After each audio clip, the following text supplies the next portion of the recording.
ओम श्री गणेशाय नमः। जय श्रीमन्नारायण। जय आदिशक्ति माता। ओम ऐं ह्रीं क्लीं चामुंडाय विच्चे नमः। ओम ऐं ह्रीं क्लीं चामुंडाय विच्चे नमः। ओम ऐं ह्रीं क्लीं चामुंडाय विच्चे नमः। ओम ऐं ह्रीं क्लीं चामुंडाय विच्चे नमः। ओम ऐं ह्रीं क्लीं चामुंडाय विच्चे नमः। जय माता दी। श्री दुर्गा सप्तशती नव दुर्गा पाठ। दोस्तों, नवरात्रि के 4 दिन हो चुके हैं, तो अभी तक हम 4 अध्याय तक श्रवण कर चुके हैं। आज आइए दुर्गा सप्तशती के 5वें अध्याय को श्रवण करते हैं। तो आइए कथा को प्रारंभ करते हैं। 5वां अध्याय।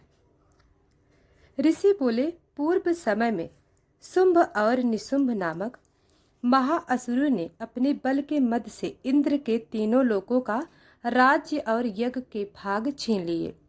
वे दोनों सूर्य, चंद्रमा, कुबेर, धर्मराज और वरुण के अधिकारों को छीनकर स्वयं राज्य करने लगे। वायु और अग्नि के भी अधिकार छीनकर तथा देवताओं को हटाकर राज्य से अलग कर दिया। इस प्रकार देवतागण महाअसुरों से हारे हुए तथा स्वर्गलोक से पृथक किए हुए अपराजिता देवी का स्मरण करने लगे और विचार किया कि भगवती ने हमें पहले वरदान दिया था कि मैं आपत्ति के समय स्मरण करने पर तुम्हारे संपूर्ण संकटों का नाश कर दूंगी। ऐसा विचार करके समस्त ऐन्द्रादिक देवता हिमालय पर्वत पर जाकर विष्णु माया देवी की स्तुति करने लगे। देवता बोले, देवी महादेवी शिवा प्रकृति भद्रा के लिए हम सब निरंतर नमस्कार करते हैं। रुद्र स्वरूपा नित्या गौरी धात्री ज्योत्सनामयी चंद्र रूपिणी सुख स्वरूपा भगवती को हम निरंतर नमस्कार करते हैं। कल्याणी वृद्धि और सिद्धि रूपा देवी को हम नमस्कार करते हैं। हे नेत्रिकता देवी को हम नमस्कार करते हैं। राजगृहों में लक्ष्मी रूपी सर्वाणी देवी के लिए बारंबार नमस्कार है। दुर्गा पारा सारा सर्वकारिणी ख्याति और ध्रुव स्वरूपा को निरंतर नमस्कार है। अत्यंत सौम्य और रौद्र रूपा देवी को हम नमस्कार करते हैं। जगत प्रतिष्ठा तथा कृति स्वरूपा देवी को बार बार नमस्कार करते हैं। संपूर्ण जीव मात्र में विष्णु माया नाम से जो देवी कही जाती हैं, उनको नमस्कार है। जो देवी समस्त जीव मात्र में चेतना नाम से कही जाती हैं, उनके लिए नमस्कार है। उनको नमस्कार है, उनको बार बार नमस्कार है। जो देवी समस्त जीव मात्र में बुद्धि रूप में स्थित है, उनको नमस्कार है, उनको नमस्कार है, उनको बार बार नमस्कार है। जो देवी संपूर्ण जीव मात्र में निद्रा रूप में वास करती हैं, उनको नमस्कार है, उनको नमस्कार है, उनको बार बार नमस्कार है। जो देवी समस्त जीव मात्र में क्षुधा रूप में वास करती हैं, उनको नमस्कार है, उनको नमस्कार है, उनको बार बार नमस्कार है। जो देवी संपूर्ण जीव मात्र में छाया रूप में स्थित है, उनको नमस्कार है, उनको नमस्कार है, उनको बार बार नमस्कार है। जो देवी समस्त जीव मात्र में शक्ति रूप में स्थित है, उनको नमस्कार है, उनको नमस्कार है, उनको बार बार नमस्कार है। जो देवी संपूर्ण जीव मात्र में तृष्णा रूप में स्थित है, उनको नमस्कार है, उनको नमस्कार है, उनको बार बार नमस्कार है। जो देवी संपूर्ण प्राणियों में शांति रूप से स्थित है, उनको नमस्कार है, उनको नमस्कार है, उनको बार बार नमस्कार है। जो देवी समस्त प्राणियों में जाति रूप में स्थित है, उनको नमस्कार है, उनको नमस्कार है, उनको बार बार नमस्कार है। जो देवी समस्त जीव मात्र में लज्जा रूप में स्थित है, उनको नमस्कार है, उनको नमस्कार है, उनको बार बार प्रणाम है। जो देवी संपूर्ण जीव मात्र में शांति रूप में स्थित है, उनको नमस्कार है, उनको नमस्कार है, उनको बार बार नमस्कार है। जो देवी समस्त जीव मात्र में श्रद्धा रूप में स्थित है, उनको नमस्कार है, उनको नमस्कार है, उनको बार बार नमस्कार है।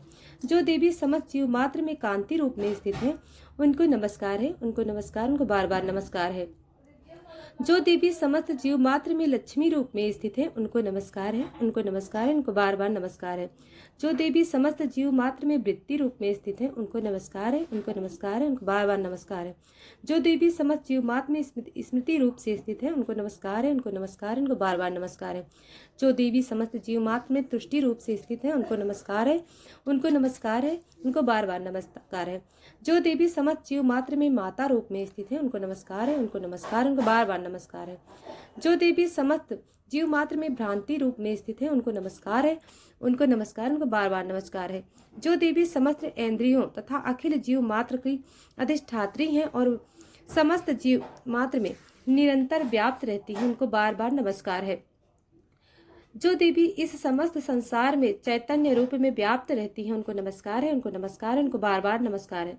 पूर्व समय में अपने अभीष्ट फल प्राप्ति के लिए देवताओं ने जिनकी स्तुति की थी तथा देवराज इंद्र ने बहुत दिन तक जिनका पूजन किया था, जो परम संपूर्ण मंगल का कारण है, वह ऐश्वरी हम सब की आपत्तियों को दूर कर कल्याण करें।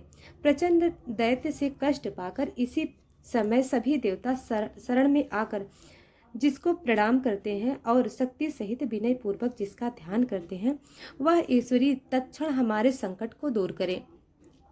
ऋषि बोले, राजन, इस प्रकार देवगणों की प्रार्थना करते समय श्री पार्वती जी वहां गंगा जल में स्नान के लिए आईं। तदंतर ही पार्वती जी के अंश से शिवा प्रकट होकर कहने लगी, ये संपूर्ण देवता स्वर्ग से शुंभ के निकलने से और निशुंभ के संग्राम से हारने से मेरी प्रार्थना कर रहे हैं। पार्वती के शरीर से उत्पन्न हुई अंबिका संपूर्ण लोकों में कौशिकी नाम से विख्यात हुई। कौशिकी के उत्पन्न होने के पश्चात पार्वती का शरीर श्याम वर्ण का हो गया। तभी से उनका नाम हिमालय पर रहने वाली कालिका हो गया। तदंतर परम मनोहर रूप वाली अंबिका देवी को शुंभ और निशुंभ के दूत चंड और मुंड ने देखा और फिर उन्होंने जाकर शुंभ से कहा, हे महाराज, कोई परम स्वरूपवान स्त्री हिमालय पर्वत को प्रकाशित कर रही है। हे असुरेश्वर, ऐसी सुंदर रूप की स्त्री कहीं पर भी किसी को देखने में नहीं आई है, इसलिए आप यह मालूम करें कि वह स्त्री कौन और किसकी है तथा उसे ग्रहण कर लें। वह रत्न स्वरूपा स्त्री अपनी कांति से संपूर्ण दिशाओं को प्रकाशित कर रही है, उसे आप अवश्य देखें। हे ऐश्वर्यश्वरी, बैलोक्य में जितने रत्न, मणि, हाथी, घोड़े आदि हैं, वे संपूर्ण आपके यहाँ सुशोभित हैं। हाथियों में श्रेष्ठ इरावत हाथी, उच्चैश्रवा नामक घोड़ा और परिजात का वृक्ष, ये संपूर्ण आपने इंद्र से छीन लिया है। हंस युक्त रत्न जड़ित ब्रह्मा जी का अद्भुत विमान भी आपके पास है। यह महापद नामक निधि आप कुबेर से ले आए हो। समुद्र ने आपको कांजलिनी नामक की माला प्रदान की है और वरुण का किंजल की वर्षा करने वाला छत्र और प्रजापति का उत्तम रत्न भी आपके यहाँ ही है। दैत्यराज यमराज से आपने उत्क्रांतित शक्ति छीन ली है और तुम्हारे भाई निशुंभ ने वरुण से पासा छीनकर अपने पास रख लिया है। समुद्र से निकले हुए सब प्रकार के रत्न भी निशुंभ ने ले लिया है। अग्निदेव ने के ना भस्म होने वाले ऐसे 2 वस्त्र भी अग्निदेव ने आपको दे दिए हैं।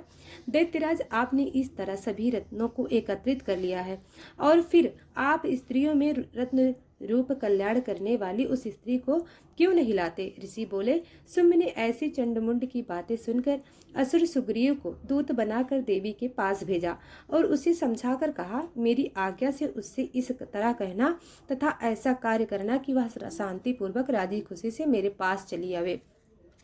वहां अति रमणीक पर्वत पर विराजमान देवी को सुग्रीव असुर ने जाकर देखा और बड़ी नम्रता पूर्वक मधुर बाणी में बोला, हे देवी, असुर राज शुंभ तीनों लोकों के स्वामी हैं। उन्होंने मुझ दूतों को आपके समीप भेजा है। उनकी आज्ञा का उल्लंघन देवगण भी नहीं करते। उन्होंने जो कुछ कहा है आप सुनिए। समस्त तीनों लोक मेरे हैं, सब देवता मेरे अधीन हैं और संपूर्ण यज्ञ के भागों को भी मैं ही पृथक पृथक ग्रहण करता हूँ। तीनों लोकों के उत्तम रत्न हमारे पास हैं और इंद्र का वाहन एरावत हाथी भी हमने छीन लिया है। समुद्र मंथन के उत्पन्न उच्चैश्रवा नामक घोड़ा भी देवताओं के लिए विनय पूर्वक मुझे भेंट कर दिया है।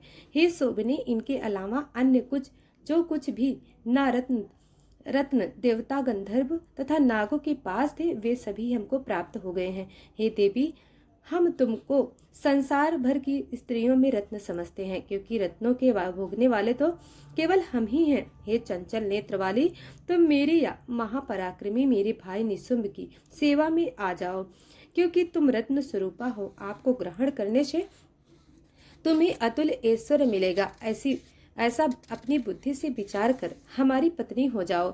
ऋषि बोले, दूत की इस प्रकार बातें सुनकर संपूर्ण संसार को धारण करने वाली भगवती भद्रा गंभीर भाव से मुस्कुराती हुई कहने लगी। देवी बोली, हे दूत, तूने इस समय जो कुछ भी कहा है वह सत्य है, इसमें कुछ भी असत्य नहीं है। शुंभ तीनों लोगों का राजा है और निशुंभ भी उसी के समान पराक्रमी है, परंतु इस विषय में मेरी जो प्रतिज्ञा है उसे मैं किस तरह झूठा करूं? मैंने जो प्रतिज्ञा की है उसे सुन। जो मुझे संग्राम में जीत कर मुझे अभिमान को चूर्ण कर देगा तथा मेरे समान बलवान होगा, वही मेरा पति होएगा। इसलिए शुंभ अथवा निशुंभ असुर यहाँ आए, मुझे जीत ले और तत्काल ही मेरे साथ विवाह कर ले। दूत बोला, हे देवी, तुझे बड़ा अभिमान है, मेरे सामने इस प्रकार की बातें मत कहा। तीनों लोगों में ऐसा कौन पुरुष है जो शुंभ और निशुंभ के सामने खड़ा हो सके? अन्य असुरों के सामने समस्त देवता युद्ध में नहीं ठहर सकते, तुम अकेली किस तरह उनके सामने युद्ध में ठहर सकोगी? इंद्रादिक सभी देवता जिन शुंभ निशुंभ के आगे नहीं ठहर सके, तुम स्त्री होकर उनका सामना किस भांति कर सकोगी? अतः तुम मेरे कथनानुसार उनके पास मेरे साथ चलो, अन्यथा केस पकड़कर घसीटते हुए उनके पास तुम्हें ले चलना पड़ेगा। देवी, तूने जो कुछ कहा वह बिल्कुल ठीक है। शुंभ और निशुंभ दोनों ही अधिक बलवान है, परंतु मैं विवश हूँ, क्योंकि मैं बिना विचारे प्रतिज्ञा कर चुकी हूँ। सो इस कारण तू जा। असुरराज शुंभ ने मैंने जो कुछ कहा है संभवतः कहना, वह उचित समझे करे। इति मार्कंडेय पुराण के देवी महात्म्य में देवी दूत संवाद नामक 5वां अध्याय समाप्त।